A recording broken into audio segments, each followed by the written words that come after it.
Oh. There we go. So is that testing all the gases in the landfill? Aye, methane, carbon dioxide and oxygen. 4. Carbon dioxide 19.7. The main concern is the fact there's only 2.4% oxygen. So if you think about it, it's going into somebody's house, if you need the oxygen, you die. It's not going to blow up, you'll just fall asleep and they'll wake up.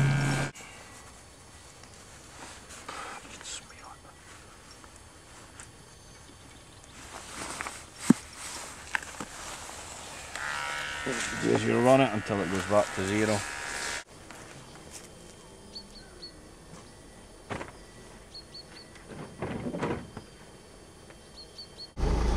These are all demolished and dry. Used to test water at them, but they've just dried up. They're not getting the water in, which is good. They don't want water running through the tip. Deep start. When it hits water.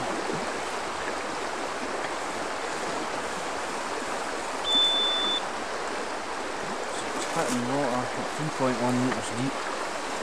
Show you, there was never.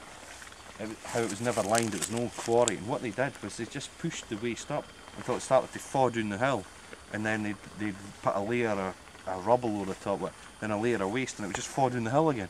Right. It was never properly engineered.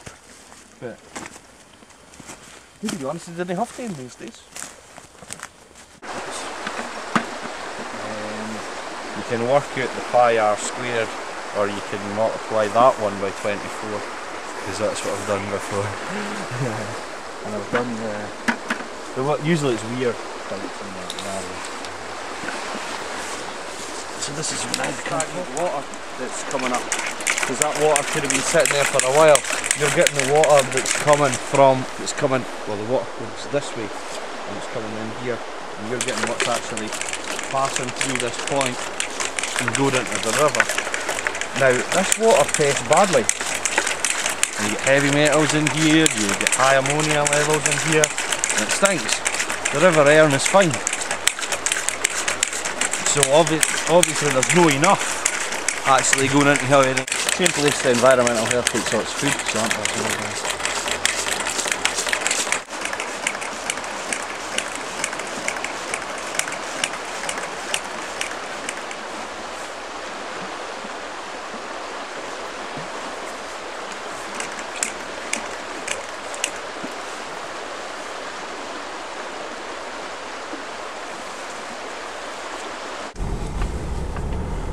How wet is this going to be? This is a landfill I remember. I didn't remember any of this side, but you can see where the ground changes. This is what I remember. And we've turned this into sort of, well, supposedly maybe some kind of grazing.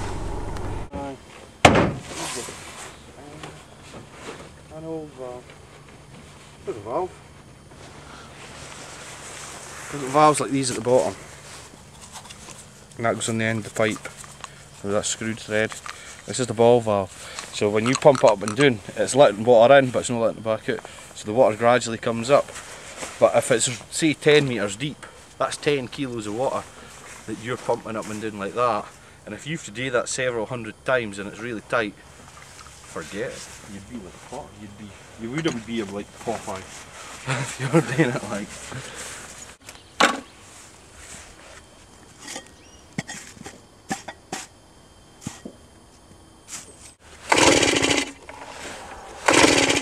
Close. Run for a bit.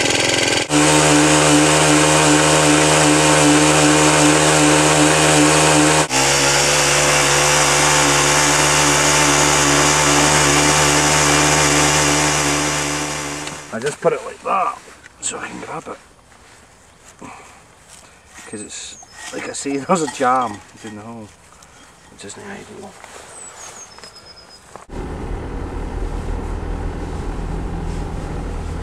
Gas here as well.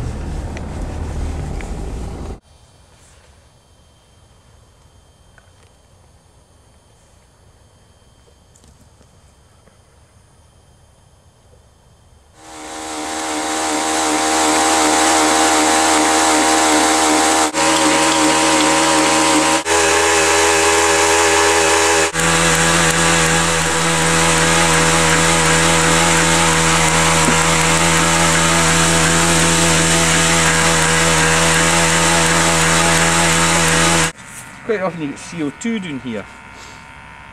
Which explains the acidity, because CO2 makes things acidic. But it shouldn't be coming for here. Again? Because there's nothing under here but concrete.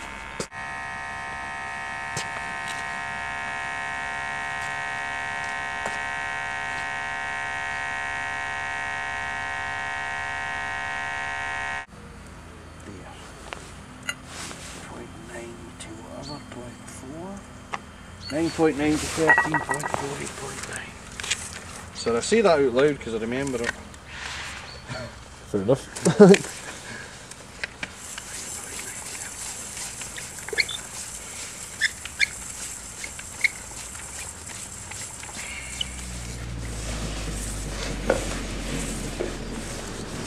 And for what? Aye. Probably set everything back a few years instead. I know! It's like it's... Oh, it's just madness.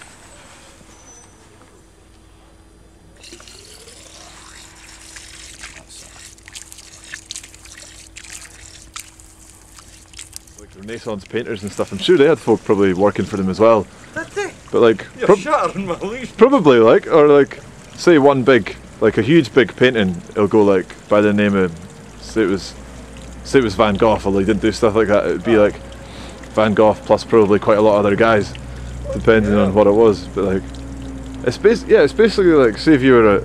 So the Sistine Chapel, was it painted? Who painted that? Is it a team of guys? So Michelangelo that's painted it. Probably him and about 10 of his pals. Or 10 of them going. Well, maybe, I don't know that, like if that's totally accurate, but sculpture wise, like it's definitely the case modern sculpture, like.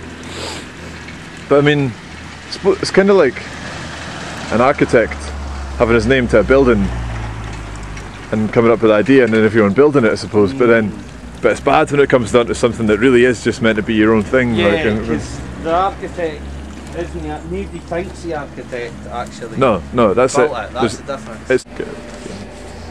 It treats the street sweeping's gone here. Up there. The water runner goes through there. The straw takes out all the solids. It's really contaminated water. So it's it's in a slight gradient and then goes through. It goes through those holes there to an underground tank there, which then gets pumped through. That's the switch. Put that on. Oh yeah, just and it pumps it into there, and you saw it coming through here. It trickles through there. It gets all the ammonia gets taken out by the reeds, and the clean water goes in there.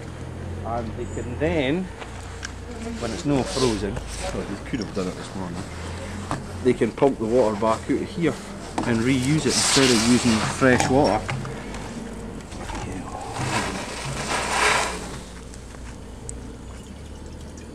And I just take that to the lab for testing, see that's okay. So just another method to save on using fresh water and save on using fresh fresh water. It costs money, and why would you use fresh water? Fresh water's supposed to be in short supply.